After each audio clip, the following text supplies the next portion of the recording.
નમસ્તે વિદ્યાર્થી મિત્રો, ઉમા વિદ્યા સંકુલની યુટ્યુબ ચેનલમાં આપ સૌનું હાર્દિક સ્વાગત છે। આપણે ધોરણ 9ની અંદર વિજ્ઞાન વિષયની અંદર આપણે 9મો પાઠ બળ તથા ગતિના નિયમો એ આજે આપણે ચેપ્ટરની શરૂઆત કરવાની છે। છેલ્લે આપણે એક ચેપ્ટર જોયું હતું અને એ ચેપ્ટર બાયોલોજીનું આપણે જોયું હતું। ચેપ્ટરનું નામ હતું આપણે શા માટે માંદા પડીએ છીએ। રેડી? હવે અત્યારે આપણે જે આ ચેપ્ટર શીખવાનું છે 9મું ચેપ્ટર બળ તથા ગતિના નિયમો, એ ચેપ્ટર ફિઝિક્સ એટલે કે ભૌતિક વિજ્ઞાનનું ચેપ્ટર છે। રેડી? તો સૌથી પહેલાં તમે તમારી પાઠ્યપુસ્તકની અંદર 9મું ચેપ્ટર ખોલીને રાખો।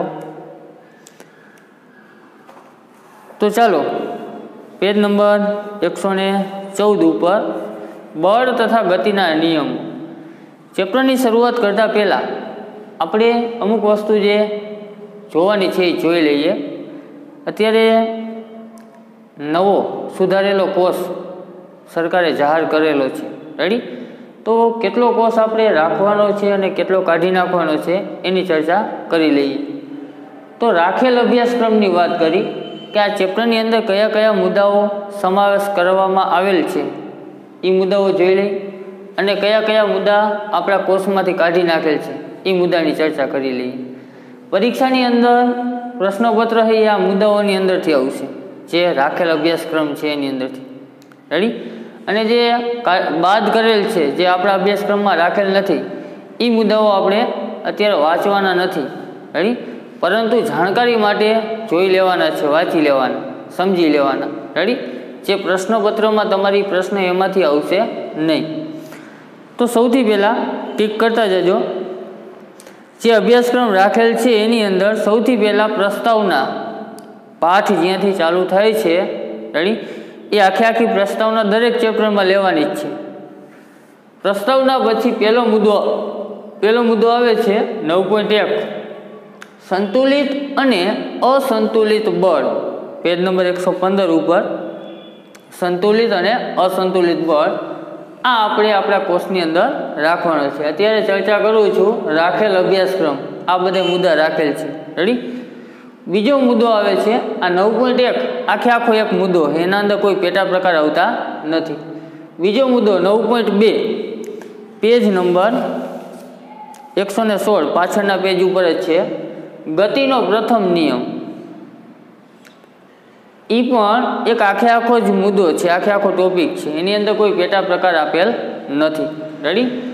અને ત્યારબાદ મુદ્દા નંબર 9.3 જે તમને પેજ નંબર 118 ઉપર જોવા મળશે। 9.3 જડત્વ તથા દ્રવ્યમાન એટલે કે દળ, આ મુદ્દો પણ આપણે રાખવાનો છે અને એ સળંગ એક આખો ટોપિક છે। રેડી? એના અંદર કોઈ પેટા પ્રકાર આવતા નથી। અને એ જ પેજ ઉપર 9.4 મુદ્દો તમે જોઈ શકો છો, ગતિનો બીજો નિયમ। આ મુદ્દો આખો રાખવાનો છે, એની અંદર એક જ પેટા પ્રકાર આવે છે 9.4.1 ગતિના બીજા નિયમનું ગાણિતિક નિરૂપણ। આ મુદ્દો પણ સાથે ટીક કરી નાખજો, પેજ નંબર 119 ઉપર 9.4.1 એનો પેટા પ્રકાર છે ગતિના બીજા નિયમનું ગાણિતિક નિરૂપણ। આ પેટા પ્રકાર એક જ આવે છે। હવે આ પેટા પ્રકાર જે છે 9.4.1 એ નિરૂપણ સમજ્યા બાદ એની અંદર ઉદાહરણ પણ આવે છે 9.1, 9.2, 9.3, 9.4, 9.5 5 ઉદાહરણ આપેલા છે। તો એ 5 ઉદાહરણ પણ આપણે જોવાના જ છે। રેડી? આટલો કોર્સ આપણા સિલેબસની અંદર પૂછાય છે, આટલો રાખેલ છે। તમે પરીક્ષા દેવા આવશો ત્યારે આની અંદરથી પ્રશ્ન હશે। રેડી? હવે જે કાઢી નાખેલ છે મુદ્દા એની ચર્ચા કરી લઈ। બાદ કરેલ અભ્યાસક્રમ, તો કયા કયા મુદ્દાઓ બાદ કર્યા જોઈ લઈ। તો કે છેલ્લે આપણે 9.4 પહોંચ્યા હતા। 9.4 આખો મુદ્દો આપણા અભ્યાસક્રમમાં રાખેલ છે। ત્યાર પછીનો મુદ્દો 9.5 સળંગ જ જોતા જઈજો। 5 ઉદાહરણ જોયા બાદ આવે છે 9.5 ગતિનો ત્રીજો નિયમ। જે આપણા અભ્યાસક્રમમાં રાખેલ નથી આખે આખો. રેડી, જ્યાં સુધી છે પેજ નંબર 123 સુધી છે. રેડી, આખે આખો મુદ્દો આપણે રાખેલ નથી. ત્યારબાદ આવે છે 9.6. 9.6 છે વેગમાનનું સંરક્ષણ. શેનો મુદ્દો છે? વેગમાનનું સંરક્ષણ. એ મુદ્દો પણ પાઠ પૂરો થાય ત્યાં સુધીનો તમામે તમામ મુદ્દાઓ કાઢી નાખેલ છે. એટલે કે આખા ચેપ્ટરની અંદર આપણે ટોટલ 4 મુદ્દાનો અભ્યાસ કરવાનો છે. 9.1, 9.2, 9.3, 9.4, 4 મુદ્દા. રેડી, 2 મુદ્દા કાઢી નાખ્યા, 9.5 અને 9.6. આ આપણો અભ્યાસક્રમ. રેડી, તો બધા ટીક કરી જ નાખેલ હશે. રેડી, હવે આપણે પાઠને સમજી લઈ અને ચેપ્ટરની શુભ શરૂઆત કરી દઈ. રેડી, તો બધાય પેજ નંબર 114 ઉપર આવી જાઓ. અહીંયાથી આપણે પાઠની શરૂઆત કરીએ. ચેપ્ટરનું નામ છે બળ તથા ગતિના નિયમ. બળ કેને કહેશું? બળ શબ્દ આપણે સાંભળેલો જ હોય છે. રેડી, ગતિના નિયમો. નિયમો નથી જાણતા, હાલો નિયમો આપણે આ ચેપ્ટરમાં શીખવાના. પણ બળ એ તો જાણતા હોય ને. બળ આપણે શબ્દ વાપરતા જ હોય છે અને ક્રિયા પણ કરી છે. તો તમે કહેશો કે બળ એટલે કે ધક્કો મારી એ બળ છે. ગાડી ચાલે છે તો એને કંઈક બળ લાગે છે. દડાને ઉછાળો છો તો દડાને બળ લાગ્યું. દડાને ફેંકતા હોય રેડી તો એમાં બળ વપરાય છે. બેટથી દડાને ફટકારો છો તો અહીંયા પણ બળ વપરાણું. તમે ચાલો છો તો તમારામાં કંઈક બળ લાગે છે. રેડી, ઢાળ ઉપર કોઈ વસ્તુ રાખીએ અને રડવા લાગે તો એના ઉપર કંઈક બળ લાગે છે. રેડી, આ બધાય બળ લાગે છે એના ઉદાહરણ છે. તો કે બળ એટલે તમે કહેશો કે પદાર્થની અવસ્થા બદલાય. પદાર્થની અવસ્થા બદલાય. બળ ક્યારે લાગે? તો કે તમે કંઈક બહારથી એને કંઈક ધારો કે સ્થિર અવસ્થામાં છે અને ગતિમાં આવી જાય. રેડી, દડો સ્થિર છે, તમે એને પાટું મારો તો દડો ગતિમાં આવશે. તો દડો ગતિમાં ક્યારે આવ્યો? એનું અવસ્થા ક્યારે બદલાણી? તો કે એના ઉપર કંઈક ક્રિયા થઈ. આ ક્રિયા એટલે બળ. રેડી, તો જ્યારે પણ પદાર્થની અવસ્થા બદલાતી હોય ત્યારે એના ઉપર કંઈક ક્રિયા કરવામાં આવી હોય અને એ જે ક્રિયા થાય છે એને આપણે શું કહેશું? બળ, આપણી ભાષામાં. રેડી, પાઠ્યમાં પણ બળની વ્યાખ્યા આવશે જ, આવી જ કંઈક, પણ એના શબ્દ હશે. અને આપણે આપણી ભાષામાં યાદ રાખવું હોય તો ટૂંકું ને ટચ પદાર્થની અવસ્થા બદલાવવા માટે જે ક્રિયા કરવી પડે એ ક્રિયાને બળ કહી શકાય. રેડી, તો આવી વસ્તુઓ વિશે આજે આપણે અભ્યાસ કરવાનો છે. તો ચાલુ કરીએ આપણે.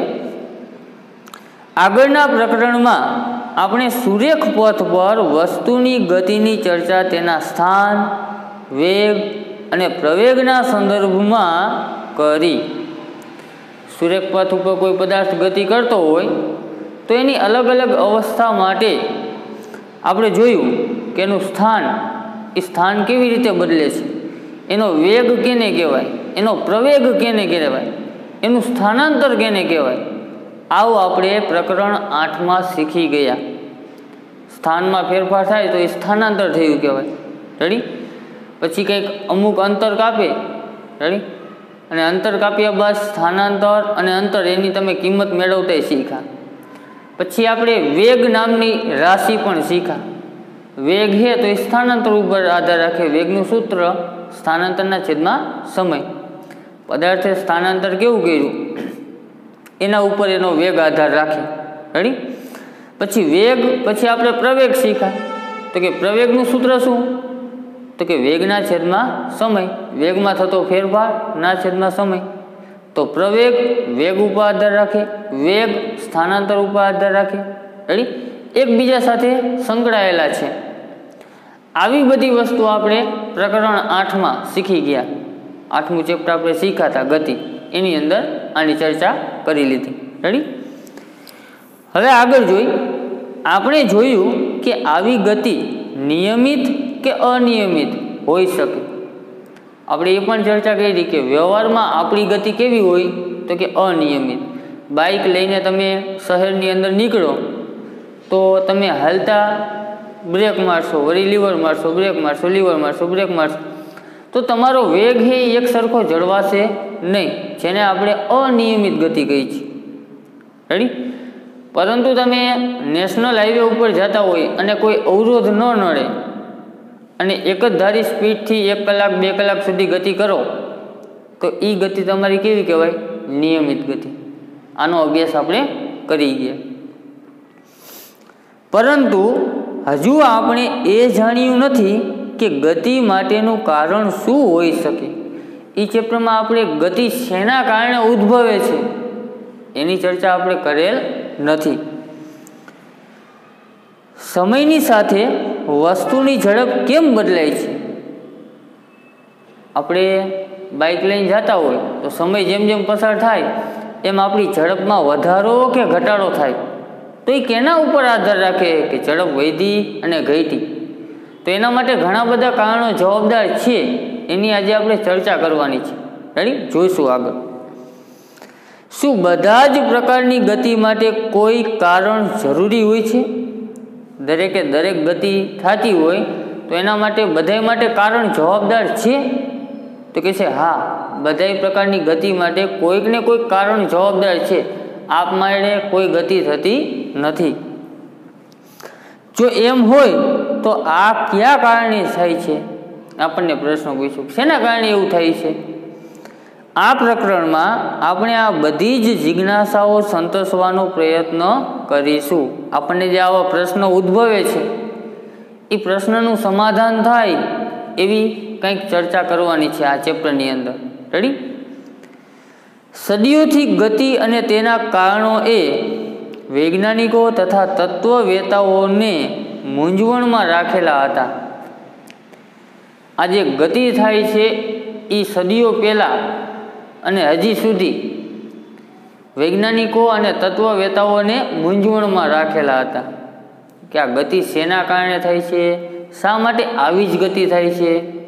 ઘણા બધા પ્રશ્નો ઉપજાવે છે, જેના કારણે આ બધા ગતિના નિયમ ને એ બધાનો અભ્યાસ કરીને જે વૈજ્ઞાનિકો વયા ગયા એ બધાના કારણે જ આજે અવકાશમાં સેટેલાઇટ, પૃથ્વીની ગતિ, સૂર્યની આસપાસ બધા ગ્રહોની ગતિ, વાહનોની ગતિ, આ બધાની ગતિઓ વિશે ઘણો બધો સુધારો આવ્યો છે.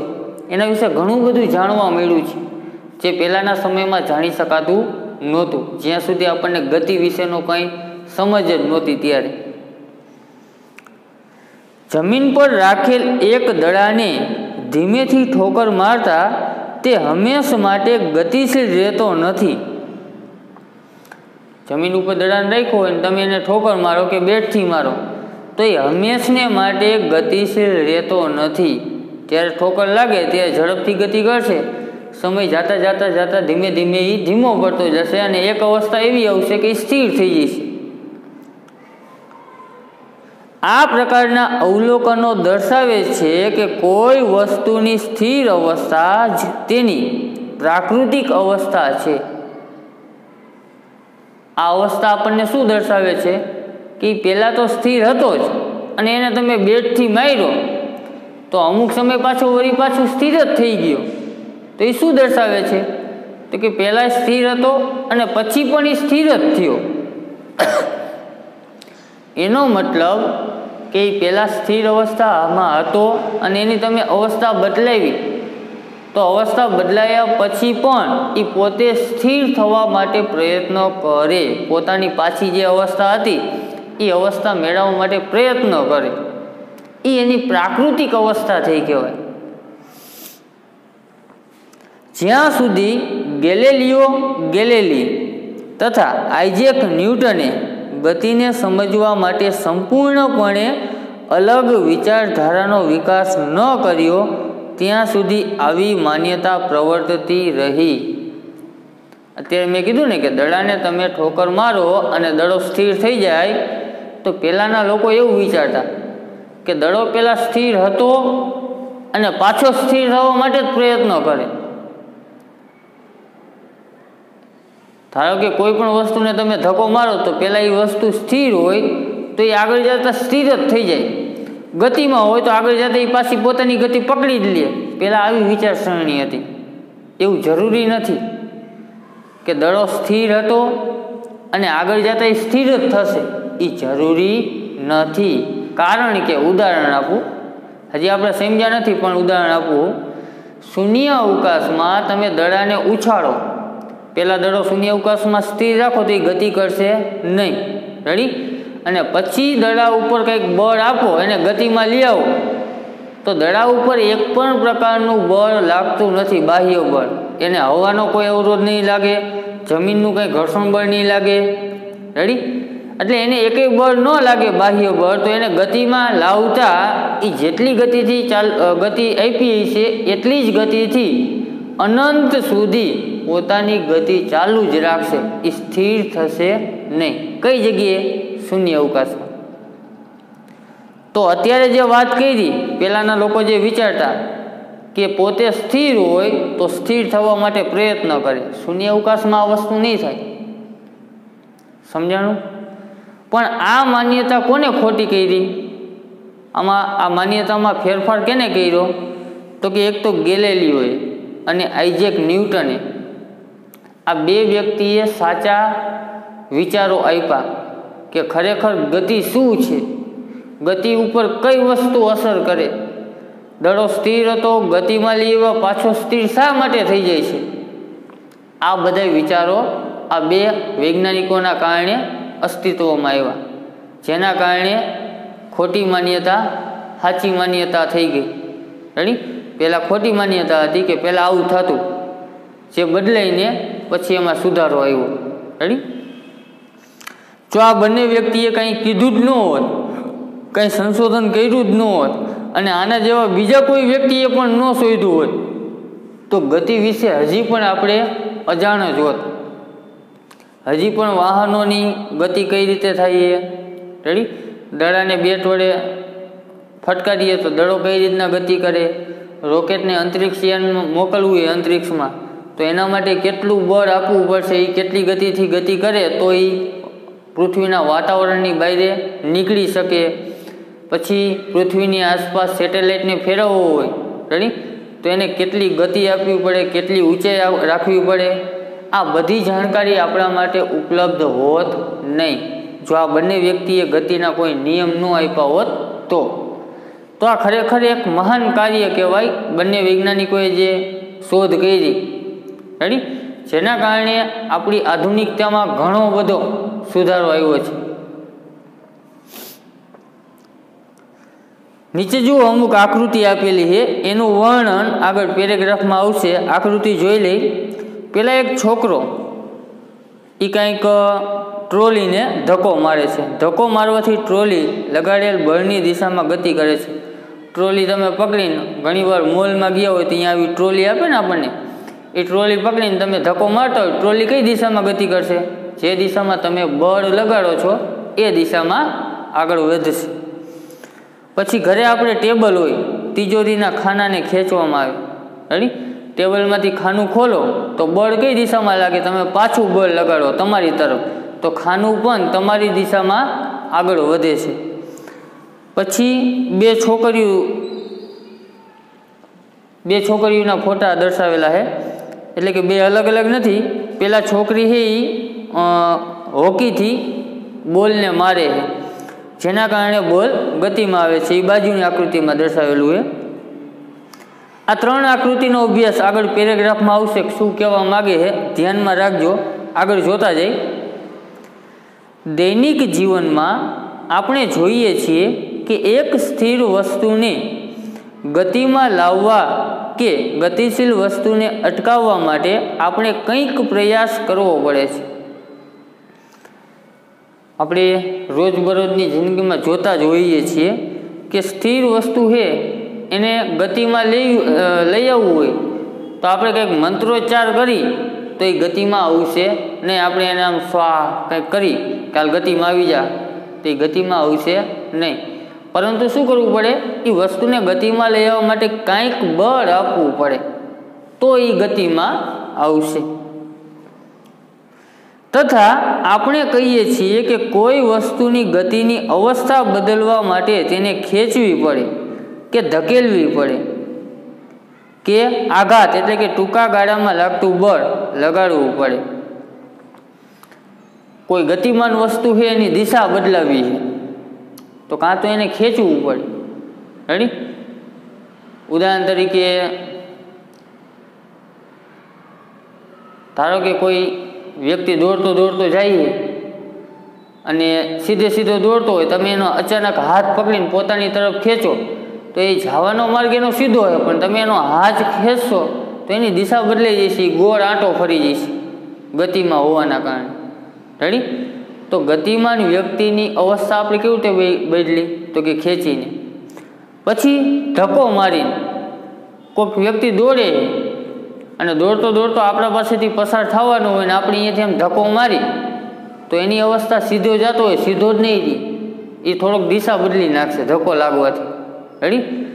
તો ગતિમાન પદાર્થ હોય એની અવસ્થા કઈ કઈ રીતે બદલી શકાય? કાં તો ખેંચીને, કાં પછી ધક્કો મારીને. અને ત્રીજું કીધું આઘાત વડે. આઘાત એટલે કે ફટકો મારવાનો. રેડી? ઉદાહરણ તરીકે ક્રિકેટ રમતા હોય ત્યારે બોલર છે એ દડો ફેંકે તો દડો એ ગતિમાન છે, એ દડો સામે જે બેટ્સમેન છે એ દિશામાં જાય, પણ બેટ્સમેન એની દિશા બદલે બેટ વડે ફટકારો મારીને, એટલે કે આઘાત આપે. રેડી? દડાની ગતિ બેટ્સમેન તરફ પણ બેટ્સમેન પોતાના બેટ વડે એ આખી દિશા બદલી નાખે તો આ પણ દિશા બદલાણી કહેવાય ગતિમાન પદાર્થની. રેડી? આગળ જોઈ, બળનો ખ્યાલ વસ્તુને આ રીતે ખેંચવા, ધકેલવા કે ઠોકર લગાડવા પર આધારિત છે. બળ વિશેનો ખ્યાલ. બળ એટલે શું? તો કે આ બધી જે વાત કરી એને શું કહેવાય? બળ. સ્થિર અવસ્થા છે એમાંથી તમે ગતિમાં લઈ આવો તો ગતિમાં લઈ આવવા માટે જે પ્રયાસ કર્યો એને બળ કહેવાય. રેડી? ગતિમાન છે, કોઈ ગતિ કરતું હોય અને તમે બળ લગાડો તો એને પણ શું કહેવાય? આપણે એના માટે જે પ્રયાસ કર્યો એને આપણે કહેશું બળ. હવે આપણે બળના વિષયમાં વિચાર કરીએ કે તે શું છે, ખરેખર બળ છે શું એનો વિચાર કરીએ. વાસ્તવમાં બળને કોઈએ જોયું નથી. દેખાય આપણને? દેખાય નહીં, ખાલી અનુભવી શકો. ચકાસ્યું પણ નથી. બળ કેવું હોય? કોઈ ચાખ્યું હોય, ચકાસ્યું હોય? નહીં. કે અનુભવ્યું પણ નથી, એનો કોઈ અનુભવ ન હોય પણ દેખાય કે અહીંયા બળ લાગ્યું હશે. તેમ છતાં આપણે બળનો પ્રભાવ જોઈ શકીએ છીએ કે અનુભવી શકીએ છીએ. એનો પ્રભાવ જોઈ શકીએ. દડો પડ્યો હોય ને તમે એને બેટથી મારો, રેડી? તો એનો પ્રભાવ પડ્યો કે દડો સ્થિર હતો અને બેટથી એને ધક્કો લાગ્યો જેના કારણે દડો ગતિમાન થયો, તો એ એક પ્રકારનું બળ લાગ્યું જેને આપણે અનુભવ કરી શકીએ. જ્યારે કોઈ વસ્તુ પર બળ લગાડવામાં આવે ત્યારે શું થાય છે તેના વર્ણન પરથી જ તેને સમજાવી શકાય છે. ગમે ત્યારે બળની વ્યાખ્યા રજૂઆત કરવી હોય તો તમારે ઉદાહરણ જ આપવું પડે કે કોઈ પદાર્થ ઉપર બળ લાગે ત્યારે પદાર્થનું થાય છે શું, એના આધારિત જ તમે બળની વ્યાખ્યા આપી શકો. વસ્તુને ખેંચવી, ધકેલવી, આઘાત લગાડવો, આ બધી પ્રક્રિયાઓ વસ્તુને ગતિમાં લાવવાની પ્રયુક્તિઓ છે. આકૃતિ 9.1 જુઓ. પેલા છે બાળક છે એ વસ્તુને ધકેલે છે, ધક્કો મારે, તો જે ટ્રોલી છે એ ગતિમાં આવે છે તો એની અવસ્થા બદલાણી. બીજી આકૃતિમાં તિજોરીનું ખાનું ખોલી છે. પહેલામાં ટ્રોલીને ધક્કો માર્યો, હવે ખાના માટે તમે શું કરો છો? ખેંચી. ખાનું પહેલાં સ્થિર હતું, ખેંચવાથી ગતિમાં આવ્યું. અને ત્રીજામાં શું કરી? ફટકારી, આઘાત આપી. ત્રીજામાં જો હોકી વડે, હોકીની જે સ્ટીક છે એના વડે બોલને ફટકારી એટલે કે આઘાત આપી. આ બધાય ગતિના ઉદાહરણ છે. આપણા દ્વારા તેની પર બળ લાગવાના કારણે જ તેની ગતિ થાય છે. આ ગતિમાં લઈ આવવા માટે જવાબદાર કોણ? તો કે આપણે એના ઉપર કાર્ય કરીએ છીએ એટલા માટે ગતિમાં આવે છે. તમારા અગાઉના ધોરણોના અભ્યાસ પરથી તમે જાણો જ છો કે કોઈ વસ્તુના વેગના મૂલ્યમાં ફેરફાર કરવા કે વસ્તુની ગતિ વધારવા કે ધીમી અથવા તેને ગતિની દિશા બદલવા માટે બળનો ઉપયોગ થાય છે. અગાઉના ધોરણમાં પણ આનો બેઝિક ખ્યાલ આવી જ ગયો છે. આપણને શું કીધું અગાઉના ધોરણમાં? તો કે કોઈ વસ્તુના વેગના મૂલ્યમાં ફેરફાર કરવો હોય, એનો વેગ જેટલો હોય એ વેગ ઘટાડવો હોય, વધારવો હોય કે એટલો ને એટલો રાખવો હોય તો તમારે શું કરવું પડે? બળનો ઉપયોગ કરવો પડે. શેનો ઉપયોગ કરવો પડે? બળનો. ધારો કે આપણી ગાડીનો વેગ 30 કિલોમીટર પ્રતિ કલાક છે ઝડપ. હવે 30માંથી 40 કિલોમીટર પ્રતિ કલાકની ઝડપ કરવી હોય તો શું કરવું પડે? તો કે એમાં વધારાનું બળ લગાડવું પડે ગાડીમાં. અને એ બળ કોણ લગાડે? તો કે એન્જિન. રેડી? જેના કારણે ગાડી ગતિમાં આવે વધારે. તો અહીં એક બળ લાગ્યું. ધારો કે ગાડી 60ની સ્પીડે હાલે અને અચાનક કોક આડું પડે તો આપણે 60માંથી વેગ આપણો ઘટાડવો પડશે. 60ના 20 કરી દેવો પડે. અને એ વેગ ઘટાડવા માટે આપણે શેનો ઉપયોગ કરીએ છીએ? તો કે બ્રેક મારીએ. બ્રેક એ વેગ ઘટાડવા માટેના બળ તરીકે વપરાય. બ્રેક મારવાથી વ્હીલમાં એક પ્રકારનું બળ ઉત્પન્ન થાય છે, ઘર્ષણ બળ, જેના કારણે વ્હીલની ગતિ છે એ ધીમી પડશે અને ગાડી આપણી સ્થિર ઊભી રહેશે. રેડી? આપણે એ પણ જાણીએ છીએ કે બળ દ્વારા વસ્તુના આકાર અને પરિમાણમાં ફેરફાર કરી શકાય છે. બળ દ્વારા શું શું કરી શકાય? નીચે આકૃતિ આપી છે. બળ દ્વારા ખાલી ગતિને જ વધારી કે ઘટાડી શકાતી નથી. બળ દ્વારા વસ્તુના પરિમાણ એટલે કે એનો આકાર પણ બદલાવી શકાય છે. નીચે ઉદાહરણ આપ્યું છે. એક નીચે સ્પ્રિંગ આપી છે. સ્પ્રિંગના બે છેડા પકડીને ખેંચવામાં આવે તો શું થાય? સ્પ્રિંગનો આકાર બદલાશે, એ ખેંચાશે, લાંબી થશે. થાય કે ન થાય? થશે. રેડી? સ્પ્રિંગની નીચે શું આપ્યું છે? એક બોલ આપ્યો છે, દડો આપ્યો છે. એ દડાને તમે બે હાથ વડે આમ દબાવો, રેડી, તો એનો આકાર બદલાશે. તો આપણે બળ લગાડ્યું કહેવાય. સ્પ્રિંગમાં ખેંચ્યું તો એ પણ બળ લાગ્યું કહેવાય. દડાને દબાવો તો એ પણ બળ લાગ્યું કહેવાય. જેના કારણે વસ્તુનો આકાર પણ બદલાય છે. ફક્ત બળ લગાડવાથી ગતિમાન વસ્તુની અવસ્થા જ નથી બદલાતી, પરંતુ વસ્તુનો આકાર પણ બદલાવી શકાય છે. રેડી? અહીંયા સુધી હતી પ્રસ્તાવના. રેડી? હવે આપણે આગળ જોઈ સંતુલિત અને અસંતુલિત બળ. મુદ્દા નંબર 1 9.1 સંતુલિત અને અસંતુલિત બળ કેને કહેવાય? જોતા જઈએ. જોકે સંતુલિત અને અસંતુલિત વિશે લગભગ તો તમને ખ્યાલ આવી જ જાય કે સંતુલિત કેને કહેવાય અને અસંતુલિત કેને કહેવાય. સંતુલિત એટલે પ્રમાણમાં હરખું હોય એને સંતુલિત કહેવાય, અને અસંતુલિત એટલે કંઈક લોચો લાપસી હોય, ખબર કંઈક. રેડી? એને શું કહી શકાય? અસંતુલિત. એ આપણી ભાષામાં, વિજ્ઞાનની ભાષામાં શું કહે છે કે આ સંતુલિત બળ કેને કહેવાય અને અસંતુલિત બળ કેને કહેવાય? જોઈએ. આકૃતિ 9.3 ડાયરેક્ટ આકૃતિ જોવાની છે તમને. સૌથી પહેલાં એક ટેબલની આકૃતિ દેખાય છે અને ટેબલની માથે એક લાકડાનો એવો બ્લોક મૂકેલો હોય, કંઈક વસ્તુ મૂકેલી. રેડી? ટેબલ જોતા રહેજો કે એમાં શું કરે છે. રેડી? જોઈએ. આકૃતિ 9.3માં દર્શાવ્યા પ્રમાણે લાકડાનો એક બ્લોક સમખિતિત ટેબલ પર મૂકેલ છે. ટેબલની માથે એક બ્લોક મૂકી દીધો છે. આ રીતના આમ બ્લોક ગોઠવી દીધો. રેડી? લાકડાનો બ્લોક આના જેવો. આકૃતિમાં દર્શાવ્યા અનુસાર બે દોરી X અને Y બ્લોકના સામસામેના છેડા સામસામેના છેડા સાથે જોડેલ છે। આ બ્લોક છે તો બ્લોકમાં સામસામે જોડેલ છે બંને સાઈડ, એક બાજુ આ બાજુ છેડો જોડી દેવાનો અને એક સાઈડ આ રીતના। રેડી? પછી શું કરવાનું કીધું? હવે જો આપણે બળ લગાડીને દોરી એક્સને ખેંચીએ તો બ્લોક જમણી બાજુ ખસવાનું શરૂઆત કરશે। ઉદાહરણ તરીકે આકૃતિ દોરીને સમજાવ।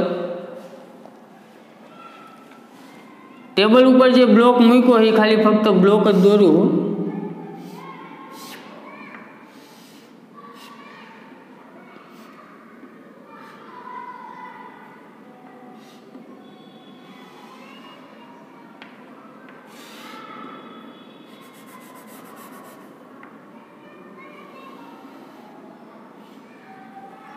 આ પ્રકારના બ્લોકમાં શું કરવાનું તો કે આ બાજુ એક દોરી બાંધી દીધી જેને એક્સ નામ આપ્યું ને એક દોરી આ બાજુ બાંધી જેને વાય નામ આપ્યું।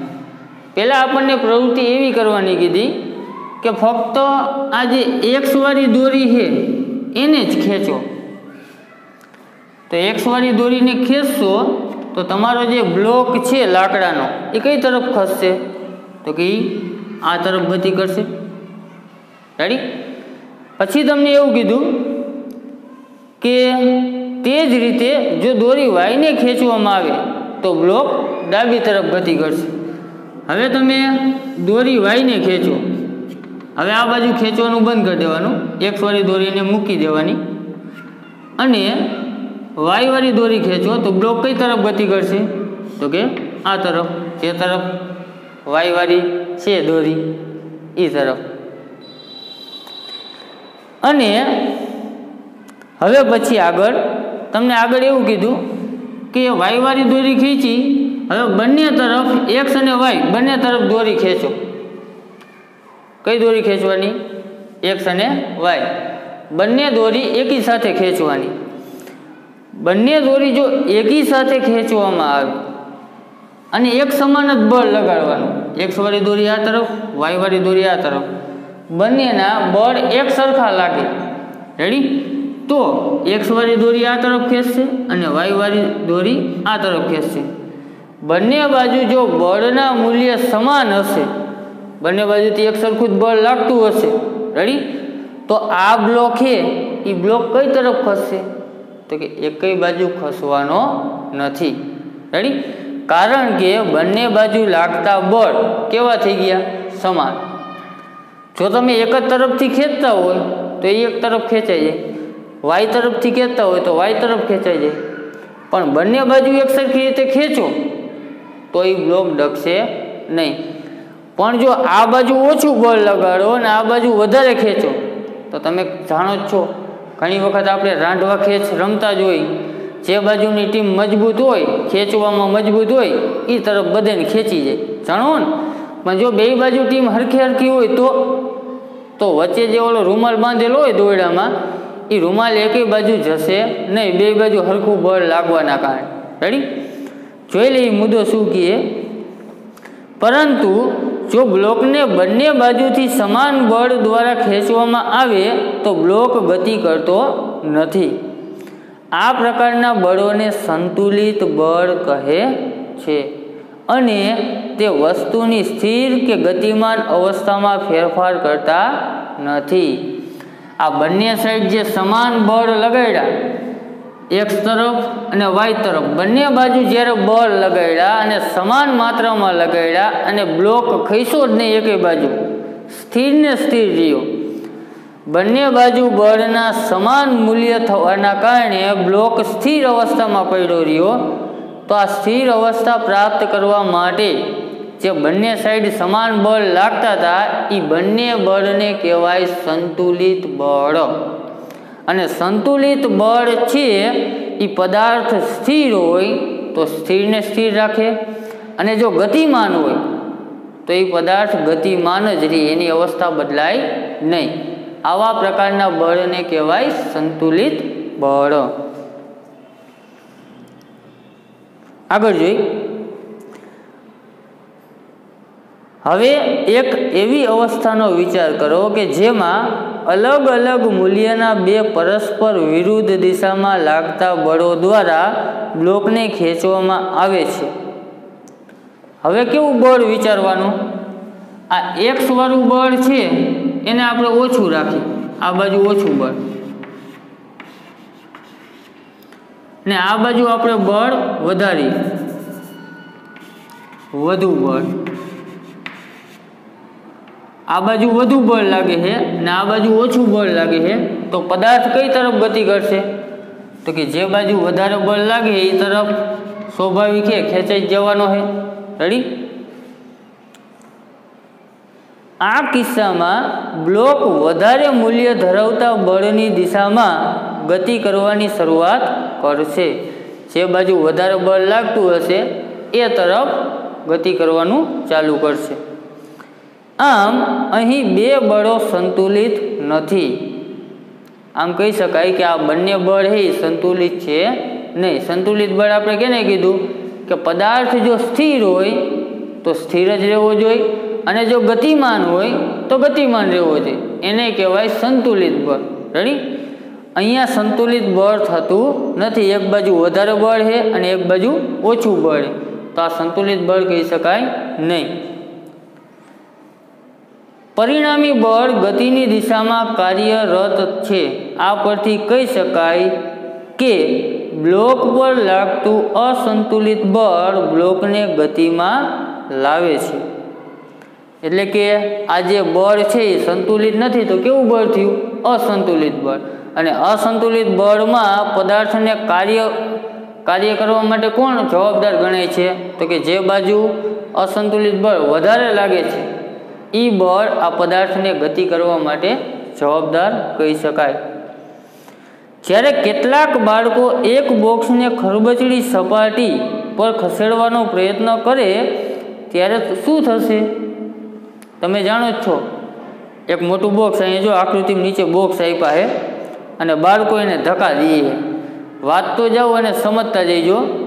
ખરબચડી સપાટી ઉપર બોક્સને ધક્કો દેવો હોય તો સરળતાથી ખસશે? તો કે ના, નીચે સપાટી જેમ લીસી એમ સરળતાથી તમે ખસેડી શકો। ખરબચડી સપાટીમાં બોક્સ ઝડપથી ખસશે નહીં। જો તે ઓછા બળથી બોક્સને ખસેડવાનો પ્રયત્ન કરે તો બોક્સ ખસતું નથી, કારણ કે ઘર્ષણ બળ ધક્કાની વિરુદ્ધ દિશામાં લાગી રહ્યું છે।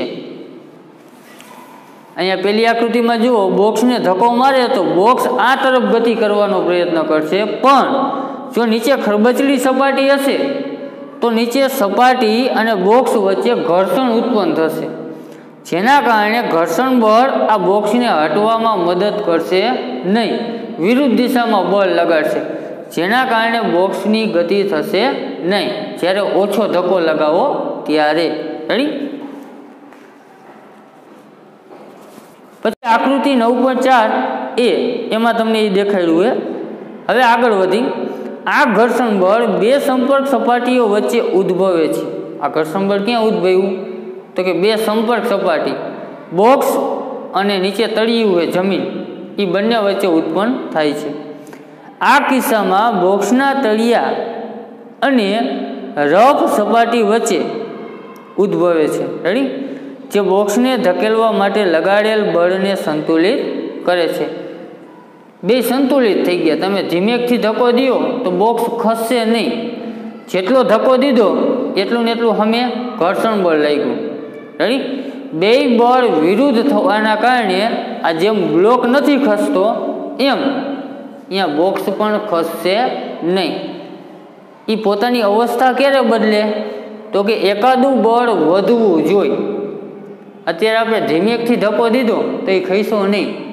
અત્યારે બે બળ એ સમાન થઈ ગયા, ઘર્ષણ બળ ને આપણો ધક્કો, બે સમાન થવાના કારણે બોક્સ ખસતું નથી। રેડી? અને તેથી બોક્સ ગતિ કરતું નથી।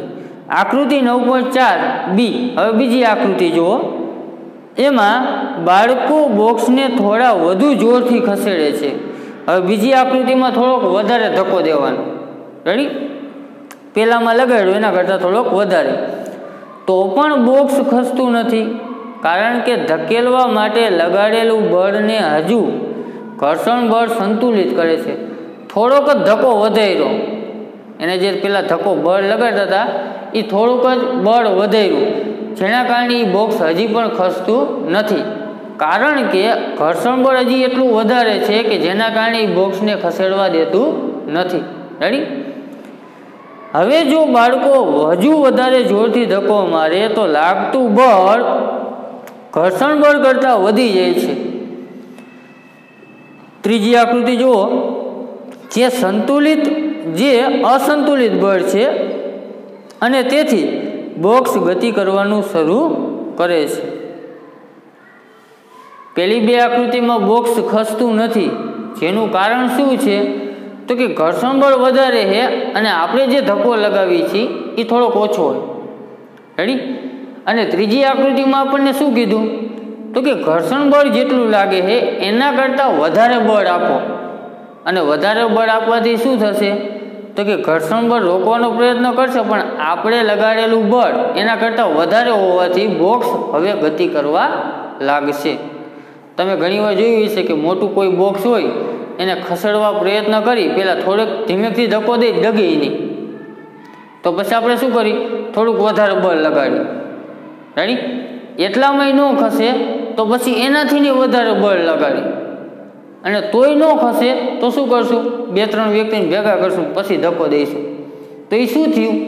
2-3 વ્યક્તિ એકી સાથે બળ આપશે તો બળનું મૂલ્ય વધશે, અને ઘર્ષણ બળ કરતાં બળનું મૂલ્ય વધી જાય તો એ વસ્તુ ખસવા લાગે, એ ગતિમાં આવી જાય.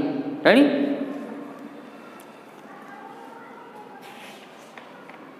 ત્યારબાદ જ્યારે આપણે સાયકલ ચલાવીએ છીએ ત્યારે શું થાય છે?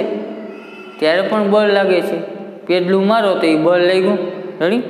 જ્યારે આપણે પેડલ મારવાનું બંધ કરીએ ત્યારે સાયકલની ગતિ ધીમી કેમ પડે છે?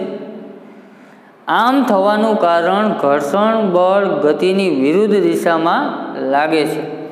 પેડલા મારતા હોય ત્યારે ગતિ તો ચાલુ હોય સાયકલની, પેડલા મારવાનું બંધ કરી સાયકલ કેમ ધીમી પડી ગઈ?